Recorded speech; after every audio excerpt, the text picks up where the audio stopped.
Greetings everyone! We are here today to discuss our policy recommendations regarding the maritime disputes in the West Philippine Sea. Through this report, we will discuss the description of the problem, its effects in our country, our policy recommendations, and our justification.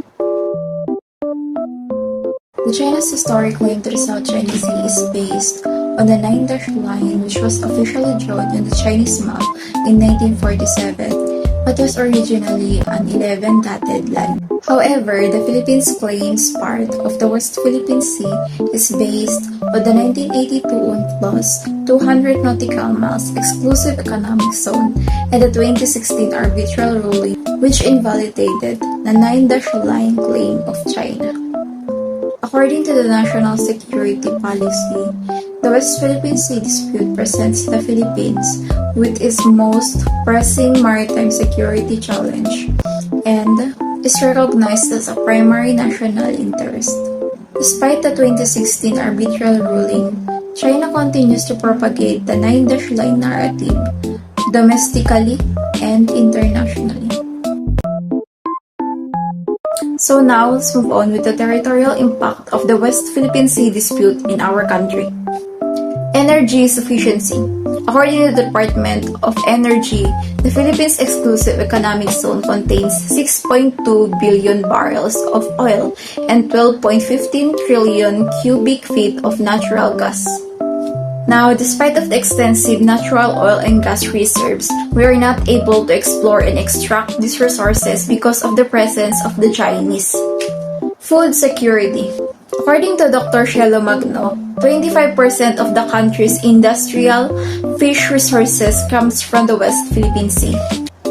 However, due to the continuous intimidation, blockades, and harassments by the Chinese vessels, assessing the fishing grounds in Scarborough Shoal became challenging, and fishermen continues losing their livelihood or abandoned fishing as it can no longer provide for their daily needs. Therefore, this resulted to the fish production drop by 60% to 80%. This, however, not only impacts the livelihood of the fishermen but also the country's food supply. Number 3, territorial sovereignty. China's continuous harassments of local authorities in the West Philippine Sea not only undermines the state's capability to perform its own laws and secure its territory, but also endangers the Filipino fishermen and the government vessels. Lastly, operating freely within the country's economic zone and extracting resources without consequences poses direct challenge to the sovereignty of the state.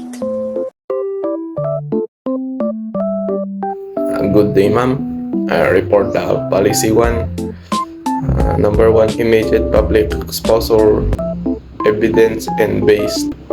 The Philippine Coast Guard must make assertive transparency in the Chinese aggression. This transparency must include everything, every dangerous maneuvers, every laser-pointed incident, and every water cannon blast must captured on camera and broadcast in the real time throughout the world. For the mandate, the goal real time realize we cut through the lead tape to get video of China aggression out in under 2 hours, denying China the ability to control the narrative. For the second, the strategic realignment. SOAR-based anti-ship missile system, accurate and strategically deployed system like the BrahMos supersonic cruise missile across coastal areas. And for submarine capability, prioritize acquiring of 2 to 3 modern diesel electric submarines is essential to create a credible undersea determined or threat in being unmanned system. And C4 Star invest heavily in low-cost expendable drone swarm for president surveillance and eventual strike capabilities. Batas Kalasag will ensure that the AFP has the material capability to police them. The Kalasag or Indigenous War Shield is the center symbol of the AFP logo. This law operationalizes that symbol, ensuring the legal framework act as the protector of the people. For maritime militia, a gray zone strategy that must be used to protect presence in contested water without necessarily deploying high-profile warship by providing communication equipment, fuel subsidies, and insurance. Organize a fisherfolk that will serve as eye and ears on the stage by formalizing a civilian presence. ISTES can maintain a constant watch over its exclusive economic zone or mandate. Unlike regular reservists, this group gets operational subside money for fuel and radio costs taken from the PCG and AFP intelligence budget. This financial support allows them to stay out on patrol in the EEC without stopping. That for the policy one. Good day everyone. For the second policy that our group wants to implement for the issue of the West Philippine Sea, there must be a strengthening institutional sovereignty and jurisdictional enforcement for the weaponization of law. Dito, dapat or there must be a permanent national stand kung saan the executive must articulate a red line doctrine furthering that the exclusive economic zone is not a disputed territory but a legally defined maritime area established under United Nations Convention on the Law of the Sea or UNCLOS. It mandates that the president shall issue an executive order on the maritime enforcement rules of engagement to tighten control over Philippine waters. Under this order, any joint resource projects with other countries are banned unless they follow the Philippine law. Additionally, the Navy and Coast Guard must confront and question any foreign warship lingering in designated sea lanes to ensure they are only passing through legally and not staying in the area. We must draw a line wherein this line is showing the do not cross sign, wherein the Philippines must declare its 200 nautical mile exclusive zone is non-negotiable. So ano nga ba ang goal nito? Ang goal nito is to stop gray zone tactics o yung slowly creeping of foreign ships into our territory without a full-scale war. So ayun nga, nasabi kanina yung mandate or yung action na dapat gawin, that the President must issue an order giving to the Navy and Coast Guard that if a foreign warship loiters, our forces must confront and question them. So there must be no more sharing of resources unless the other country follows the Philippine laws. So ang pangalawang hakbang under this is to have a full implementation of Maritime Zone Act. Under this, we must implement maritime zones and sea lane acts. The government must first publish official national charts with the exact coordinates of our territorial sea and EEC with the power of National Mapping and Resource Information Authority or NAMRIA, and secure recognition for the International Maritime Organization or the IMO to legally bind foreign vessels to specific routes once these highways are established. The Philippine Coast Guard must maintain a persistent presence using a radar and patrols to monitor traffic and enforce heavy administrative fines on any warships that deviate or loiter. This process effectively transformed Philippine internal waters from a free-for-all zone into a strictly regulated corridor protected by domestic law. So dito naman, putting the map to work or the sea highway. ngayon na yung Maritime Zone Act is law or batas na the government needs to treat our water like a strictly regulated highway. So ano nga ba ang goal nito? The goal is to stop foreign warship from hanging out in our internal waters by pretending they are just passing through. So ano nga ba yung action na gagawin natin? Yung action dito is, sabi nga kanina, to publish official maps or nautical charts and tell the world exactly where foreign ships are allowed to pass. If they stray these lanes or stop to loiter, the Coast Guard has the power to fine, arrest, or kick them out. And then for our policy 3, the environmental lawfare, wherein the Philippines should explore filing a new case against China for massive environmental destruction, including the coral reef harvesting, the cyanide fishing, and then the China's artificial island building. This frames the dispute not just as sovereignty, but as an ecological crime against humanity, for broadening international support. So in this, there must be a mandate or to execute the environmental lawfare strategy. The task force is directed to immediately compile evidence of coral destruction for filing of a suit or to create a second arbitral ruling scenario wherein it must be focused on environmental damage which appeals to neutral nations. So in this ang ecological crime strategy wherein we will use or will sue China, but this time it focuses on the environmental destruction rather than just who owns the islands. So ano nga ba ang goal nito? Sabi nga kanina, to win support from the rest of the world by showing China's island building and giant clam harvesting, cyanide fishing, and such others are crime against nature. So ano nga ba ang pwede natin gawin or action?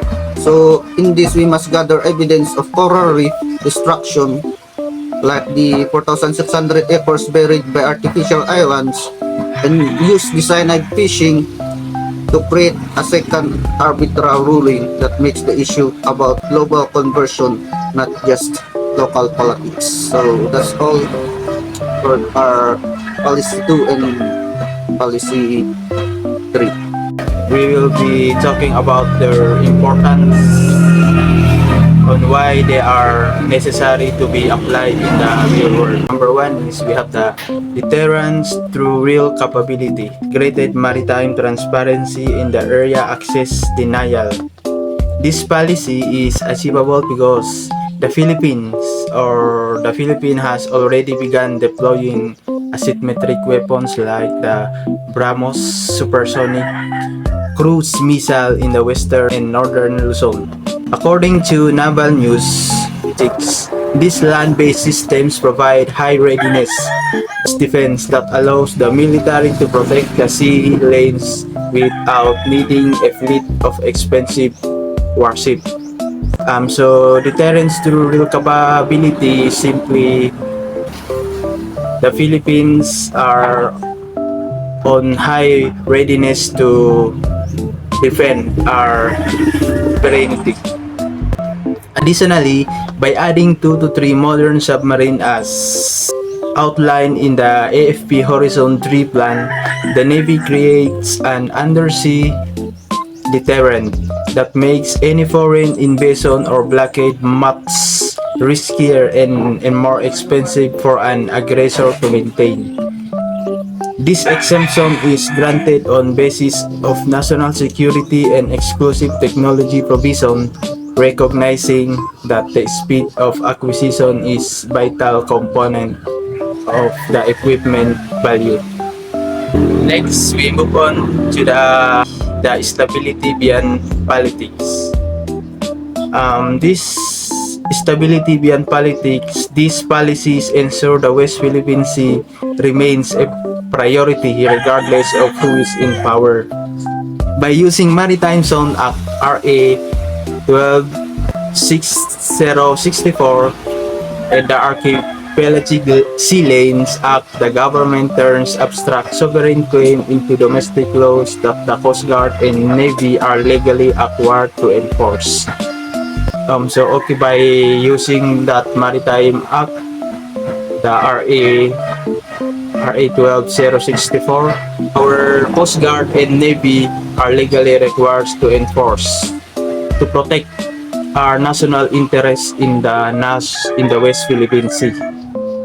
So this institutional approach prevents future administration from easily reversing defense programs, providing stable and predictable environment for both national security and international investors.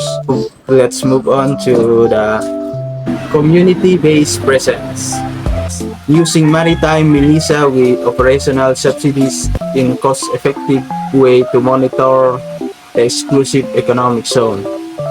Since the state cannot station ships everywhere at once, empowering local fisherfolk who are already on the front lines ensures constant surveillance.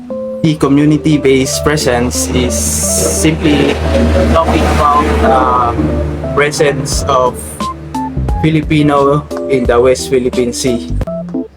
Yung presence nila is nagsisilbing surveillance or as an intel for our Coast Guard to have ay nalalaman sila tungkol sa nangyayari sa West Philippine Sea. Additionally, by funding their fuel and communication tools through PCG AFP intelligent funds, the government is funding the expenses of these fisher folks na nagsisilbing intel natin sa West Philippine Sea. Ganun yun. And with that, it maintains a persistent presence that act as the eyes and ears, o yung nasabi kanina, yung parang CCTV, providing intel for our state, making it harder for foreign vessels to enter undetected. Yun. So, for the last policy, we have the legal and environmental leverage.